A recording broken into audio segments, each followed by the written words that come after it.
আজকে আমরা নবম শ্রেণীর শচীন্দ্রনাথ মণ্ডলের লেখা আধুনিক ইতিহাস ও পরিবেশ চর্চা এই বইটার প্রথম অধ্যায় ফরাসি বিপ্লবের কয়েকটি দিক, তার অনুশীলনীতে যে প্রশ্নগুলো আছে তার উত্তরগুলো আলোচনা করব। তোমাদের যদি ভিডিওগুলো ভালো লাগে তাহলে লাইক, শেয়ার ও কমেন্ট করে জানিও, আর চ্যানেলটি সাবস্ক্রাইব করো। আমার অন্য একটি চ্যানেল আছে WB ম্যাথস ওয়ার্ল্ড, সেখানে গণিত প্রকাশের কোষে দেখি সমস্ত অঙ্কের সমাধান করে দেওয়া আছে। তার লিঙ্ক আমি এই ভিডিও ডেসক্রিপশন বক্সে দিয়ে দেব, আর ওপরের আই বাটনে ক্লিক করেও তোমরা সেই চ্যানেলটি পেয়ে যাবে। প্রথমে বিভাগ ক, বহু বিকল্প ভিত্তিক প্রশ্ন বা MCQ। সঠিক উত্তরটি বেছে নিয়ে লেখো, প্রতিটি 1 নম্বর। প্রথম প্রশ্ন 1.1, ফ্রান্সকে রাজনৈতিক কারাগার বলেছেন? উত্তর হবে অপশান সি, ভলতেয়ার। 2, ফ্রান্সকে ভ্রান্ত অর্থনীতি জাদুঘর বলেছেন? উত্তর হবে অপশান ডি, অ্যাডাম স্মিথ। 3, ফ্রান্সে সমকর বা বেগার খাটাকে বলা হতো? উত্তর হবে অপশান এ, করভি।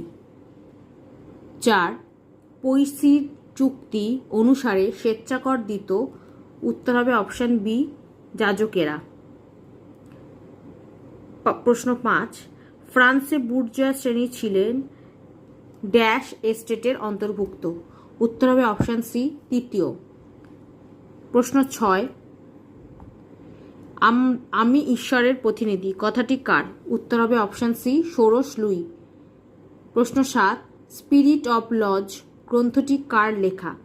উত্তর হবে অপশান সি, মন্তেস্কু।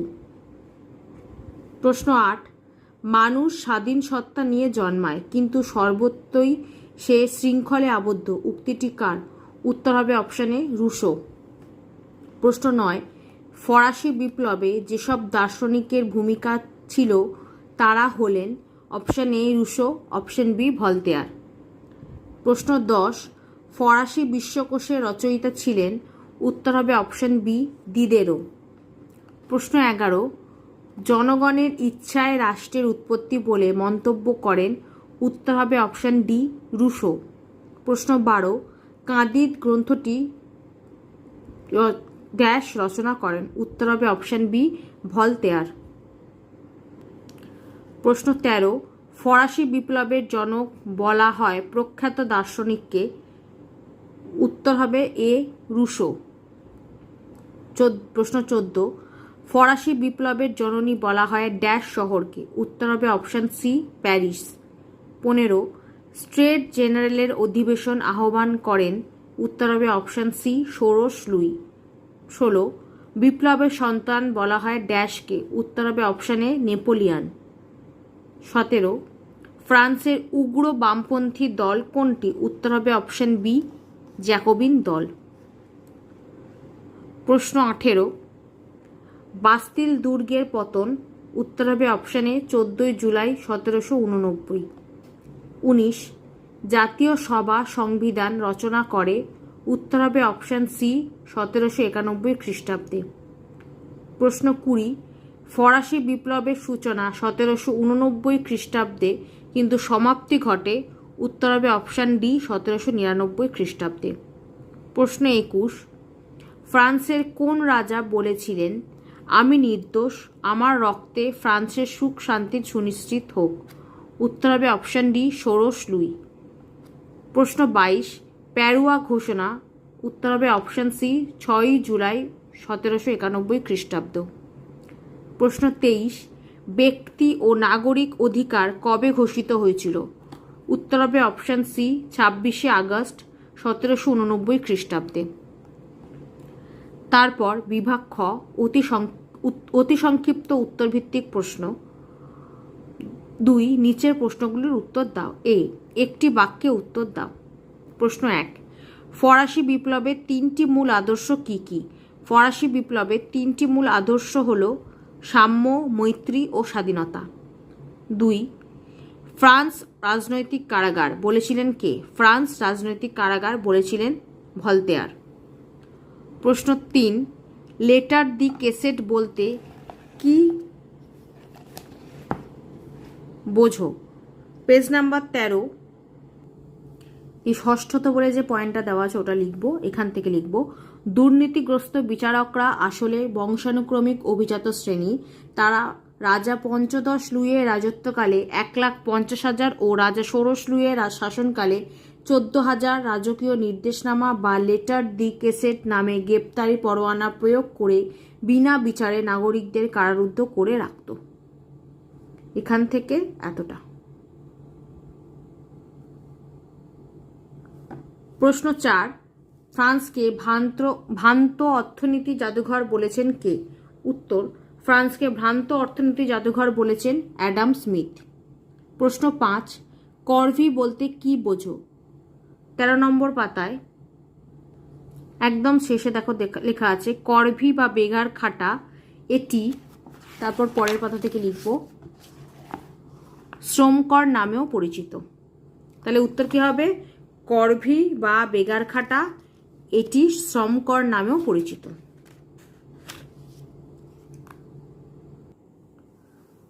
প্রশ্ন 6, ফ্রান্সে মেটায়ার কাদের বলা হতো? ফ্রান্সের মেটায়ার ভাগ চাষিদের বলা হতো। প্রশ্ন 7, বেষ্টনী আইন কি? এই উত্তরটা ওই বইতে নেই, তাই অন্য একটা বই থেকে দেখাচ্ছি, লিখে নিও। বেষ্টনী আইন দ্বারা বৈজ্ঞানিক পদ্ধতিতে চাষের জন্য ছোট কৃষিজমিগুলি বড় কৃষি খামারের আওতায় চলে আসে। তাহলে বেষ্টনী আইন কি? তার উত্তর হবে এখান থেকে এতটা।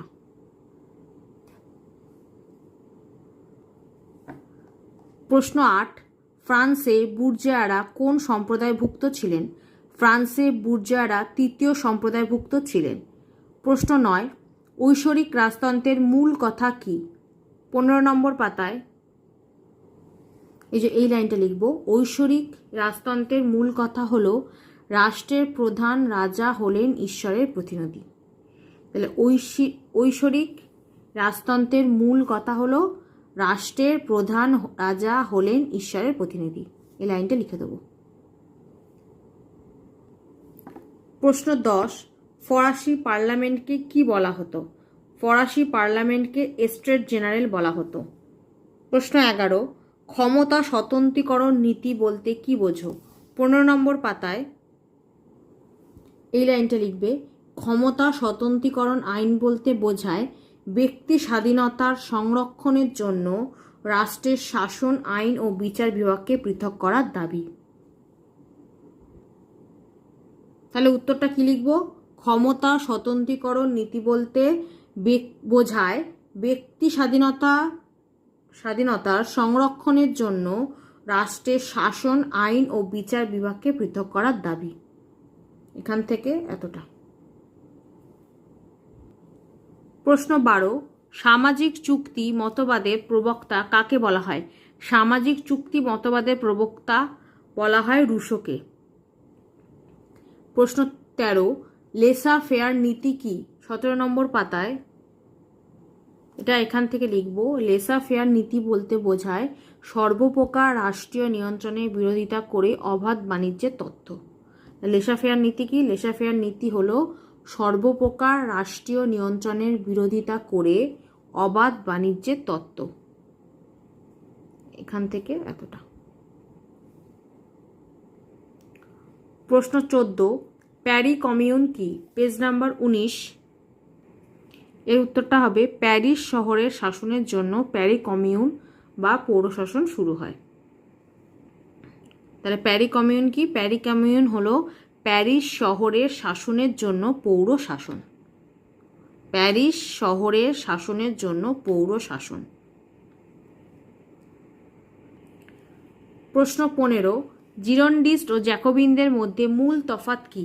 জিরন্ডিস্ট ও জ্যাকোবিনদের মধ্যে মূল তফাৎ হলো জিরন্ডিস্টরা ছিলেন বামপন্থী আর জ্যাকোবিনরা ছিলেন উগ্র বামপন্থী নেতা।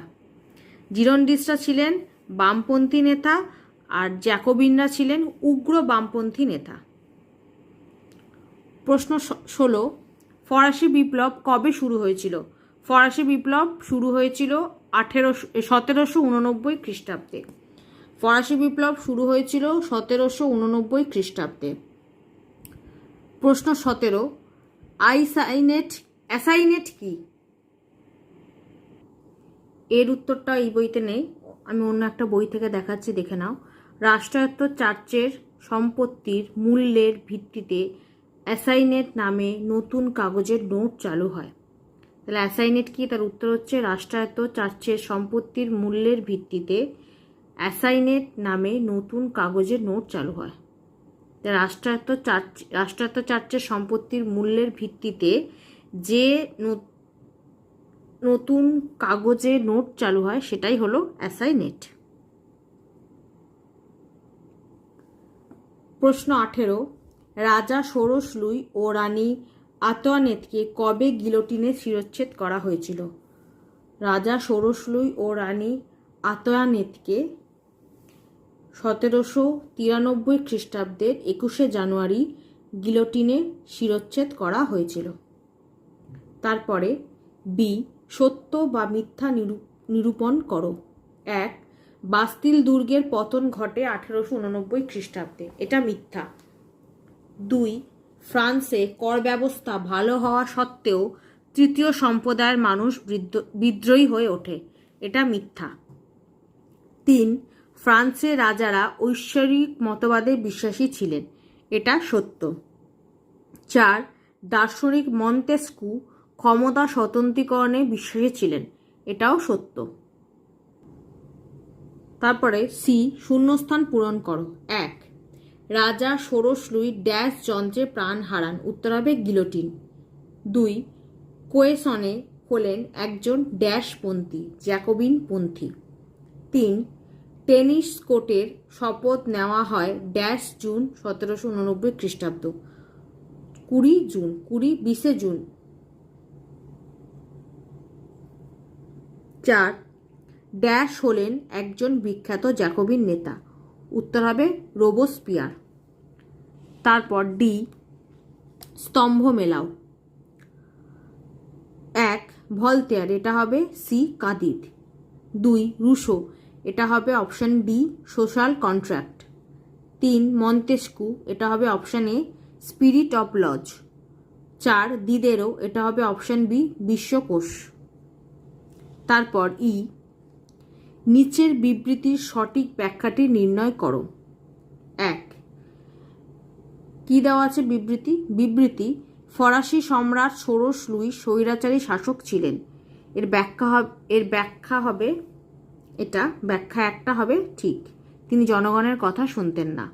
তারপর 2, 1791 নতুন সংবিধান ফ্রান্সে পুরনো ব্যবস্থার সমাধি রচনা করেছিল, এর ব্যাখ্যাটা হবে ব্যাখ্যা 3, নতুন সংবিধানে মানুষের নাগরিক অধিকার সুরক্ষিত হয়েছিল যা আগে তারা পেত না। তারপর বিভাগ গ, সংক্ষিপ্ত উত্তরভিত্তিক প্রশ্ন, প্রতিটি প্রশ্নের মান 2। 1, ফ্রান্সকে রাজনৈতিক কারাগার বলা হতো কেন? এর উত্তরটা এই বইতে নেই, আমি অন্য বই থেকে দেখাচ্ছি, একবার দেখে নাও। এখান থেকে লিখব, স্টেট জেনারেলের অধিবেশন বন্ধ থাকায় জনগণের কাছ থেকে রাজতন্ত্র বিচ্ছিন্ন হয়ে পড়ে। এই সময় ফ্রান্স যথার্থই রাজনৈতিক বন্দিশালা বা কারাগারে পরিণত হয়। এমনিতেই আর্থসামাজিক সংকটের কারণে এক আন্তঃবৈপ্লবিক পরিস্থিতি তৈরি হয়েছিল, তার ওপর রাজতন্ত্র সুবিধাভোগী কিরণকে পরিণত হওয়ায় ফ্রান্স রাজনৈতিক কারাগার তথা অরাজকতার স্বর্গরাজ্যে পরিণত হয়েছিল। এখান থেকে এতটা। ফ্রান্সকে রাজনৈতিক কারাগার বলা হতো কেন, তার উত্তর।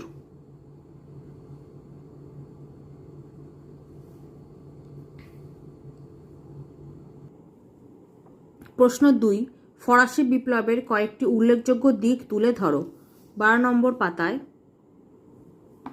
এখান থেকে লিখব, স্বৈরাচারী অমিত ব্যয় পূর্ব রাজতন্ত্রের বিরুদ্ধে উত্তেজিত জনতার দলবদ্ধ আক্রমণ এবং স্টেট জেনারেল যা 175 বছর বন্ধ থাকার পর রাজা ষোড়শ লুই জনগণের উদ্দেশ্যে খুলে দিতেই জনতা তাদের ক্ষোভ উগরে দিতে সেখানে ভিড় করে।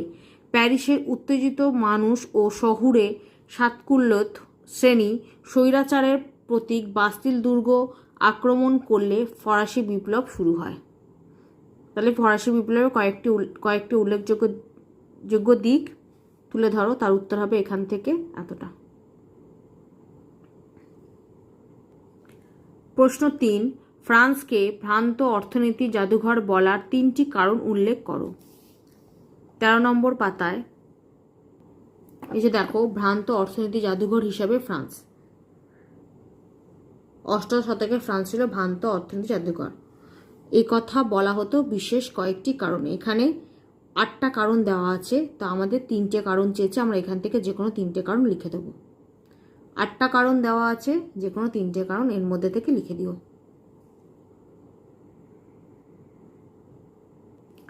প্রশ্ন 4, ফ্রান্সের একটি প্রত্যক্ষ ও একটি পরোক্ষ করের নাম বলো। ফ্রান্সের একটি প্রত্যক্ষ করের নাম হচ্ছে টেইলি ও একটি পরোক্ষ করের নাম হচ্ছে গ্যাবেলা। প্রশ্ন 5, বিপ্লব পূর্ব ফ্রান্সের পুরাতনতন্ত্র বলতে কি বোঝো। 12 নম্বর পাতায় বিপ্লব পূর্ব ফ্রান্সে পুরাতনতন্ত্র বলতে কি বোঝো, তার উত্তর আমরা লিখব এখান থেকে। ফরাসি শব্দ অসিয়া রেজিম কথার অর্থ হলো পুরনো শাসন। এক খ্যাতনামা ফরাসি পত্রিকা লেখক উইলিয়াম ডয়েল সর্বপ্রথম 1788 খ্রিস্টাব্দে অসিয়া রেজিম কথাটি ব্যবহার করেন তার দ্য অসিয়া রেজিম গ্রন্থে। খ্রিস্টীয় পঞ্চদশ শতকে ফ্রান্সে যে রাজতান্ত্রিক, অভিজাততান্ত্রিক, সামাজিক ও রাজনৈতিক ব্যবস্থা প্রতিষ্ঠিত ছিল তাকে বলে অসিয়া রেজিম বা পুরাতনতন্ত্র। এখান থেকে এতটা।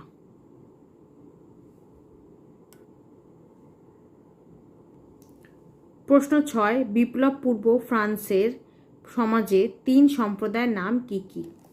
14 নম্বর পাতায় সেখান থেকে লিখব বিপ্লব পূর্ব ফ্রান্সের 3 সম্প্রদায়ের নাম হলো 1, যাজক শ্রেণী যারা ধর্মীয় জীবনের প্রধান। 2, অভিজাত শ্রেণী যারা জমি জমা বা রাষ্ট্রীয় কর্তৃত্বের প্রধান। 3, বুর্জোয়া ও সাধারণ সম্প্রদায় যারা সমাজের সর্বপ্রকার বিশেষ সুযোগ সুবিধা থেকে বঞ্চিত ছিল। এই 3টে শ্রেণী: যাজক শ্রেণী, অভিজাত শ্রেণী, বুর্জোয়া ও সাধারণ সম্প্রদায়। প্রশ্ন 7, ভলতেয়ার দার্শনিক ভলতেয়ার কি কি কারণে স্মরণীয়। Page number 16। এই যে দেখো, ভলতেয়ার বলে একটা প্যারাগ্রাফ দেওয়া আছে, সেটা প্রথমে এখান থেকে এতটা লিখব। ঐতিহাসিক নাট্যকার, কবি, প্রাবন্ধিক, দার্শনিক ও প্রগতিশীল চিন্তাবিদ ভলতেয়ার তার ক্ষুরোধার লেখনীর মাধ্যমে যাজক ও অভিজাতদের দুরাচার ও ব্যভিচার চোখে আঙুল দিয়ে সাধারণ মানুষকে দেখিয়েছিলেন।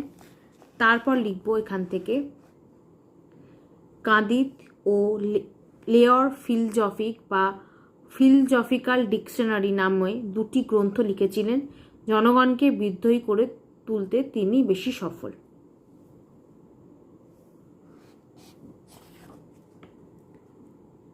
এই জন্যই দার্শনিক ভলতেয়ার স্মরণীয়।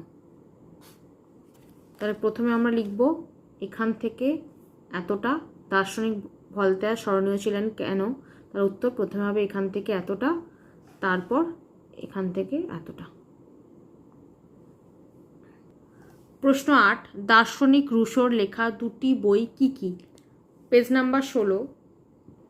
দার্শনিক রুশোর লেখা 2টি বইয়ের নাম হলো 1, অসাম্যের সূত্রপাত, আর 2 হচ্ছে দ্য সোশ্যাল কন্ট্রাক্ট। এই দুটো, অসাম্যের সূত্রপাত, দ্য সোশ্যাল কন্ট্রাক্ট। প্রশ্ন 9, মার্কেন্টাইল অর্থনীতি বলতে কি বোঝো। উত্তর, মার্কেন্টাইল অর্থনীতি ছিল জ্ঞানদীপ্তির যুগের স্বৈরতন্ত্রের পরিপূরক অর্থনৈতিক মতবাদ। এই মতবাদের দ্বারা প্রভাবিত হয়ে ইউরোপের রাষ্ট্রগুলি ষোড়শ থেকে অষ্টাদশ শতকের মধ্যে তাদের ঔপনিবেশিক সাম্রাজ্যের প্রসার ঘটায়।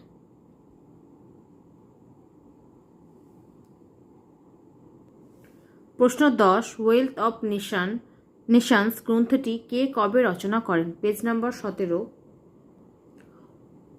ওয়েলথ অফ নেশন বইটি স্কটিশ অর্থনীতিবিদ অ্যাডাম স্মিথ 1776 খ্রিস্টাব্দে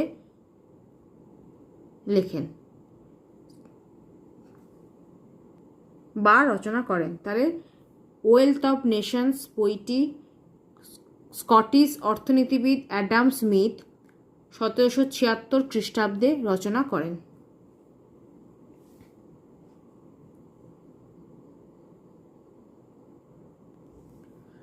প্রশ্ন 11, জ্যাকোবিন দলে 2 জন সদস্যের নাম বলো। Page number 23। এই যে দেখো এখানে জ্যাকোবিন দলের নেতৃবৃন্দের নাম দেওয়া আছে, এখান থেকে যে কোনো দুটো নাম দিয়ে দেবে। জ্যাকোবিন দলে 2 জন নেতার নাম হচ্ছে দাঁতো রোবোস্পিয়ার বা হেবার্টও লিখতে পারো, যে কোনো দুটো নাম দিয়ে দেবে। 3টে নাম দেওয়া আছে, হেবার্ট, ড্যালটন বা দাঁতো, রোবোস্পিয়ার, এর মধ্যে থেকে দুটো নাম লিখে দেবে। প্রশ্ন 12, ফরাসি জনগণ কেন বাস্তিল দুর্গ আক্রমণ করেছিল। Page number 19। এটা এখান থেকে লিখব। বিনা বিচারে অন্যায়ভাবে বহু মানুষকে এই দুর্গে বন্দি করে রাখা হতো বলে একে স্বৈরাচারী রাজতন্ত্রের প্রতীক বলা হতো। এই দুর্গের পতন ঘটাতে উন্মত্ত জনতা প্যারিসের কলকারখানা ও আগ্নেয়াস্ত্রের দোকান লুট করে। ওই সময় বাস্তিলে বহু অস্ত্রশস্ত্র রয়েছে। এই গুজবে জনতা বাস্তিল দুর্গে ঢুকে পড়ে। ক্ষিপ্ত জনতা বাস্তিল দুর্গের গভর্নর ডিলুনি ও সমস্ত প্রহরীকে হত্যা করে মজুদ অস্ত্র দখল করে নেয়।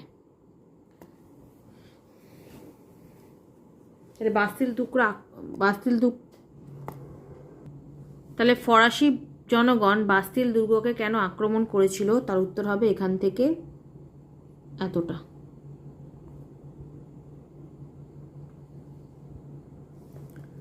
প্রশ্ন 13, জ্যাকোবিন ও জিরন্ডিসদের মধ্যে 2টি পার্থক্য লেখো।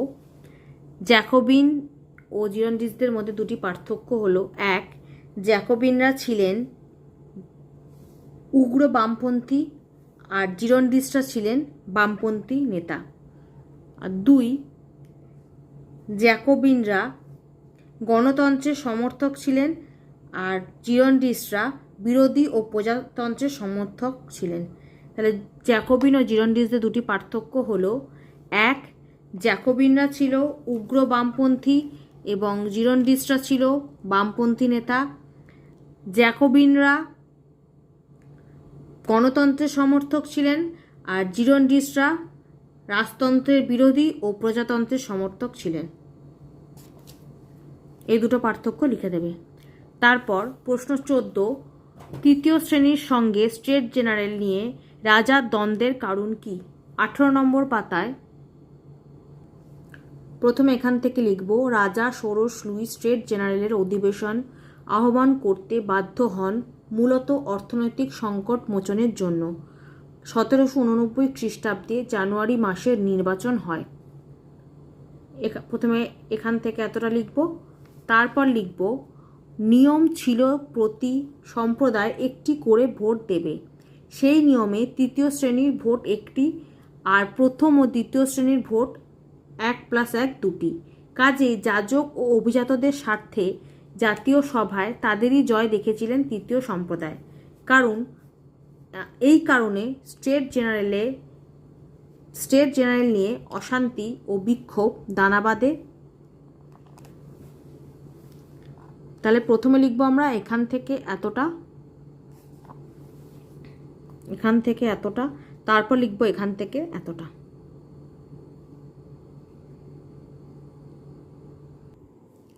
প্রশ্ন 15, টেনিস কোর্টের শপথ বলতে কি বোঝো। Page number 18।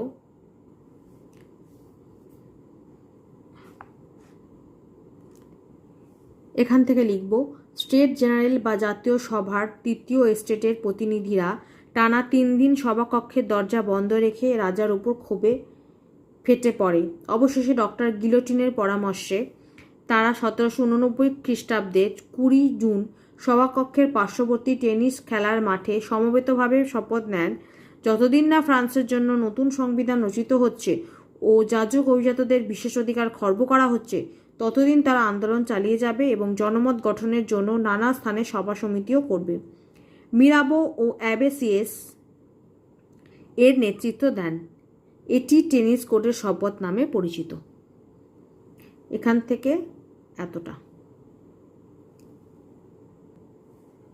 প্রশ্ন 16, ফরাসি বিপ্লবে গুজবের প্রভাব ব্যক্ত করো।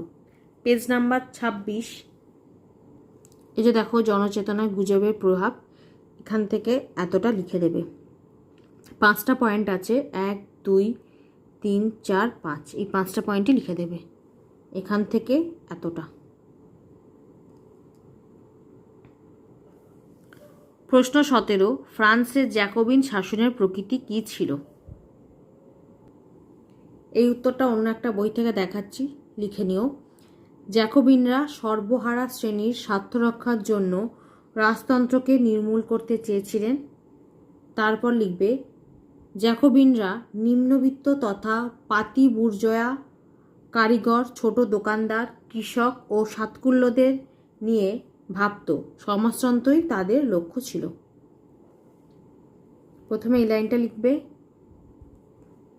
তারপর এখান থেকে এতটা। এটাই ছিল ফ্রান্সে জ্যাকোবিন শাসনের প্রকৃতি।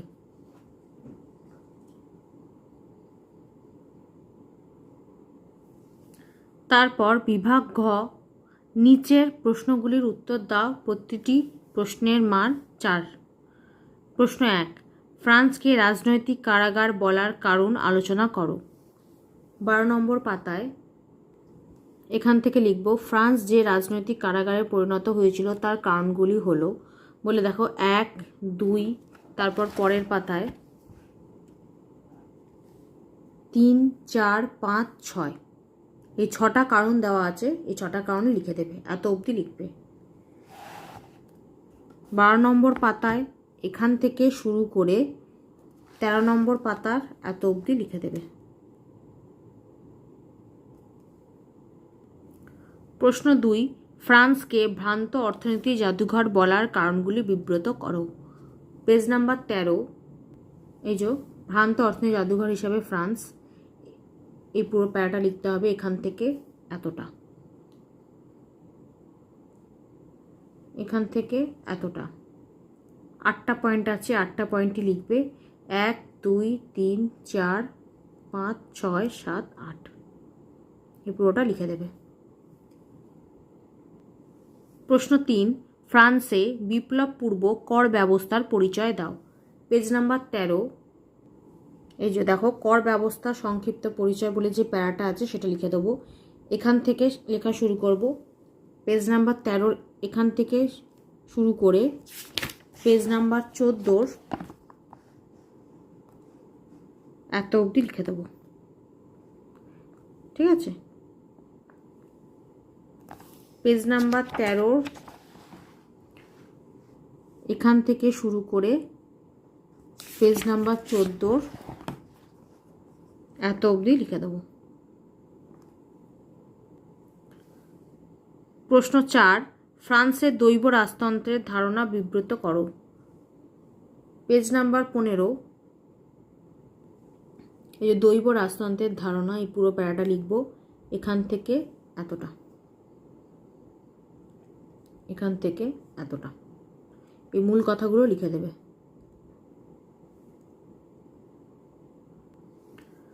প্রশ্ন 5, ক্ষমতা ও সম্পদ বন্টনের আসমের বিরুদ্ধে ফ্রান্সে কিভাবে জনমত গঠিত হয়েছিল তা আলোচনা করো। পেজ নাম্বার 17 এই যে দেখো সামাজিক ক্ষমতা ও সম্পদ বন্টনে আসমের বিরুদ্ধে জনমত গঠন, এর পুরো প্যারাটা লিখতে হবে। এখান থেকে এতটা,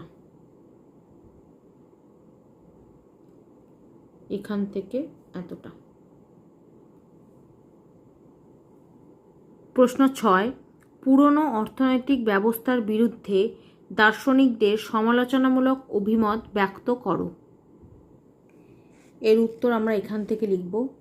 দেখো অন্য একটা বই থেকে উত্তরটা দেখাচ্ছি, দেখে নাও। এখান থেকে লেখা শুরু করব। এটা ভূমিকা এত অবধি, তারপর মন্তেস্কু, এখান থেকে এতটা,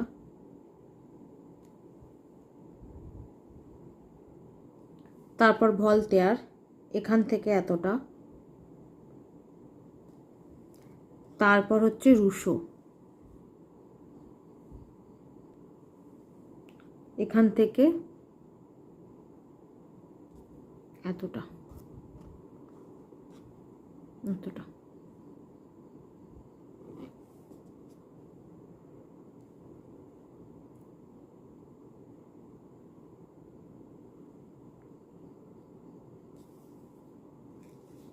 আর একবার দেখিয়ে দিচ্ছি, দেখো রুশোটা লিখবে, তারপর ভলতেয়ার লিখবে এখান থেকে এতটা, তারপর মন্তেস্কু লিখবে, তার আগে মন্তেস্কু এখান থেকে এতটা, তার আগে হচ্ছে ভূমিকা এখান থেকে এতটা।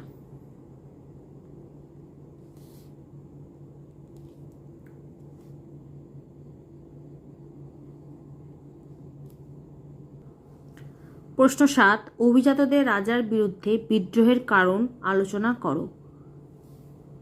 17 নম্বর পাতায় এই যে দেখো, অভিজাতদের তরফে রাজার বিরোধিতা, এই প্যারাগ্রাফটার এখান থেকে শুরু করে এত অবধি লিখে দেবো, এখান থেকে এতটা।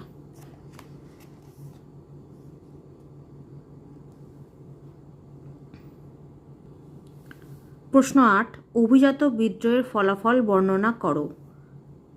18 নম্বর পাতায় সেটা হবে একদম প্রথমে এখান থেকে এতটা, তিনটে ফল দেওয়া আছে, তিনটে ফলই লিখব, এখান থেকে এতটা।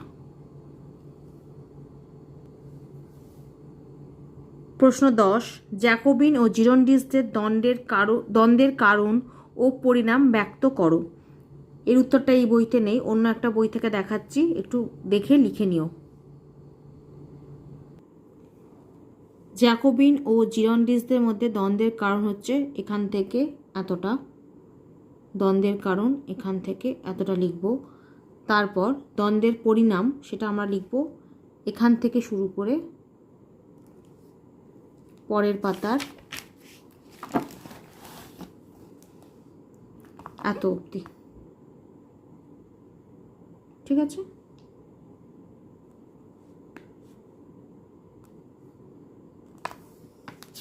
প্রথমে দ্বন্দ্বের প্রত্যক্ষ কারণ বা দ্বন্দ্বের কারণ হিসেবে আমরা লিখব এখান থেকে এতটা, তারপর দ্বন্দ্বের পরিণাম তার জন্য লিখব এখান থেকে পরের পাতায় এতটা অবধি।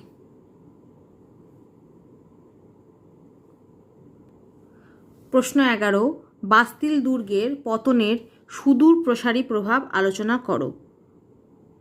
19 নম্বর পাতায় তার উত্তর হবে একদম শেষে, দেখো এখান থেকে এতটা,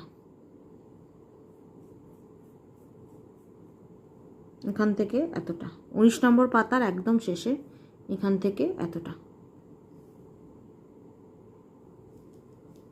প্রশ্ন 12, সংবিধান সভার প্রশাসনিক কার্যাবলী বর্ণনা করো। এর উত্তরটা অন্য একটা বই থেকে দেখাচ্ছি, একটু দেখে নাও। এই যে প্রশাসনিক সংস্কার সেটাই লিখব এখান থেকে এতটা। সংবিধান সভার প্রশাসনিক কার্যাবলী আমাদের লিখতে বলেছে, সেটা লিখব এখান থেকে এতটা।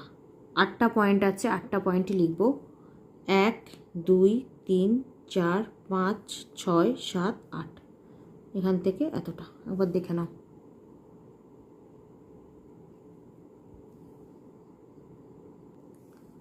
প্রশ্ন 13, ফরাসি ও নারী বিষয়ে তোমার ধারণা তুলে ধরো।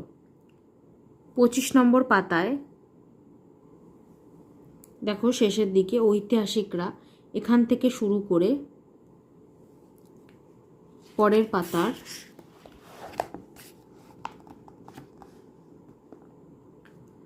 রাজতন্ত্রের সব যাত্রা বলা হতো, এতটা অবধি লিখে দেবো। 25 নম্বর পাতার ঐতিহাসিকরা এখান থেকে শুরু করে পরের পাতার রাজতন্ত্রের শবযাত্রা বলা হতো, এত অবধি লিখে দেবো। তারপর বিভাগ ও নিচের প্রশ্নগুলির উত্তর দাও।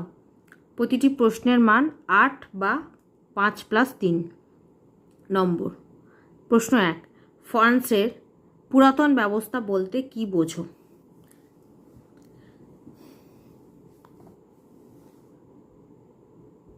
তারপর ফ্রান্সকে রাজনীতির কারাগার বলার কারণ আলোচনা করো। প্রথমে ফ্রান্সের পুরাতন ব্যবস্থা বলতে কি বোঝো তার উত্তর 12 নম্বর পাতায় এখান থেকে এতটা লিখব। ফ্রান্সের পুরাতন তন্ত্র বলতে কি বোঝো তার উত্তর এখান থেকে এতটা। তারপর 12 নম্বর পাতাতেই দেখো ফ্রান্সকে রাজনৈতিক কারাগারে পরিণত হয়েছে তার কারণ দেওয়া আছে। এই যে এখান থেকে লিখব 1 2, তারপর পরের পাতায় আরও 4টে পয়েন্ট দেওয়া আছে 3 4 5 6 এত অবধি লিখে দেবো। তাহলে এটা হচ্ছে 12 নম্বর পাতায় পুরাতন তন্ত্র লিখবো এখান থেকে এতটা। তারপর রাজনৈতিক কারাগারের কারণ লিখবো এখান থেকে শুরু করে এ পাতায় 2টো কারণ আছে 1 2, তারপর পরের পাতায় আরও 4টে কারণ আছে 4টে কারণ লিখে দেবো। মোট 6টা কারণ লিখব।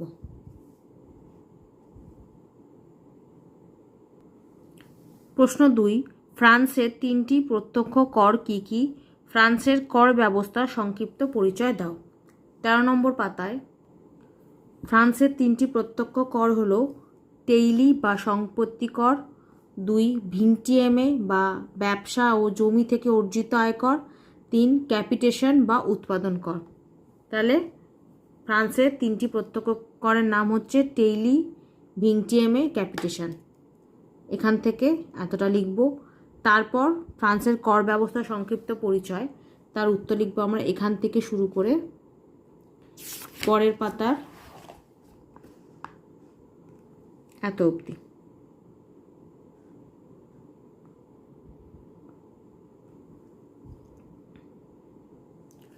প্রশ্ন 3, বিপ্লব পূর্ব ফ্রান্সের সমাজ কাঠামো বর্ণনা করো। 14 নম্বর পাতায় যে দেখো ফরাসি বিপ্লবের পূর্ববর্তী ফরাসি সমাজ কাঠামো, এই প্যারাটা পুরো লিখতে হবে। এখান থেকে শুরু করব 3টে সম্প্রদায়, এখান থেকে শুরু করে এই পেজটা পুরো লিখব।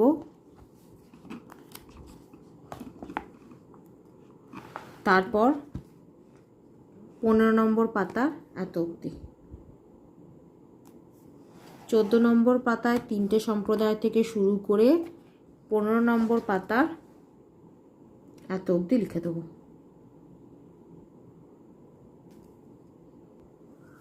প্রশ্ন 4, ফরাসি বিপ্লবে দার্শনিক ভূমিকা আলোচনা করো। 15 নম্বর পাতায় এই যে ফরাসি স্বৈরাচার ও অর্থনৈতিক নীতি বিষয়ে দার্শনিকদের সমালোচনার বিভিন্ন ধারা, এখান থেকে লেখা শুরু করব। তারপর 16 নম্বর পেজে পুরোটা লিখব। Voltaire, Rousseau, Denis Diderot, physiocrat পন্থা পুরোটা লিখব। তারপর 17 নম্বর পেজের এত অবধি।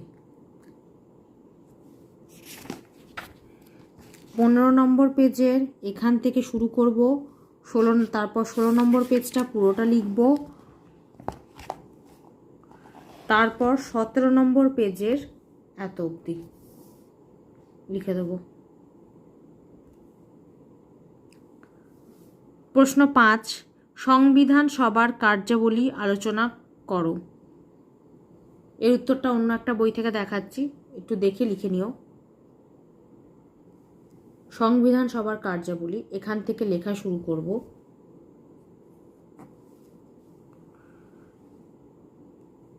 এই যে 3 ভাগে ভাগ করা আছে, প্রশাসনিক ও বিচার সংক্রান্ত সংস্কার, অর্থনৈতিক সংস্কার, ধর্মীয় সংস্কার। তারপর প্রশাসনিক সংস্কারটা পুরোটা লিখব এখান থেকে এতটা।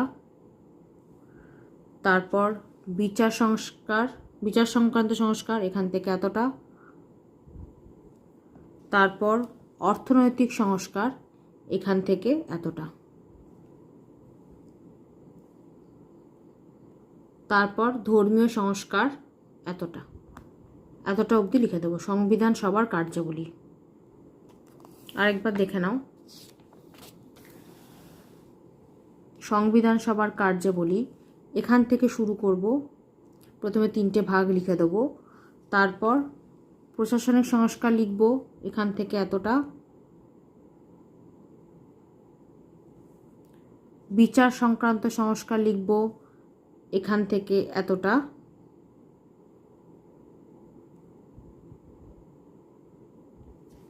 অর্থনৈতিক সংস্কার লিখব এখান থেকে এতটা।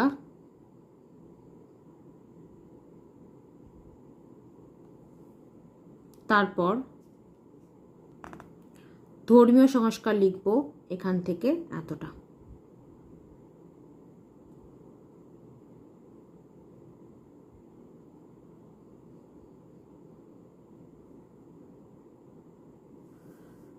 প্রশ্ন 6, 1789 খ্রিস্টাব্দে নাগরিক ও মানুষের অধিকার সম্পর্কে লেখো। 26 নম্বর পাতায় মানুষ ও নাগরিকের অধিকার ঘোষণা, এটাই লিখব। এখান থেকে এই প্যারাটা পুরোটা লিখব, এখান থেকে এতটা,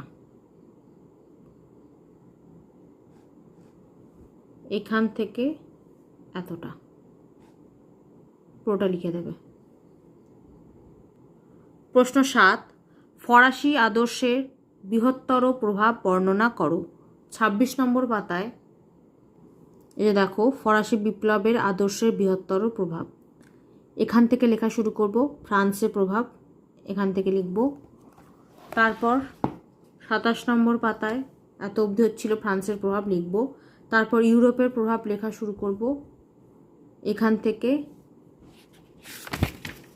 তারপর 28 নম্বর পাতার এত অবধি।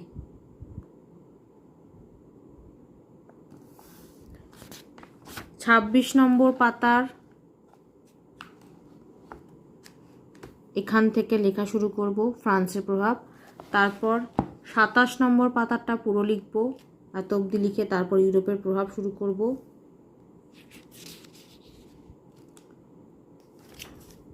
তারপর 28 নম্বর পাতার এত অবধি লিখে দেবো।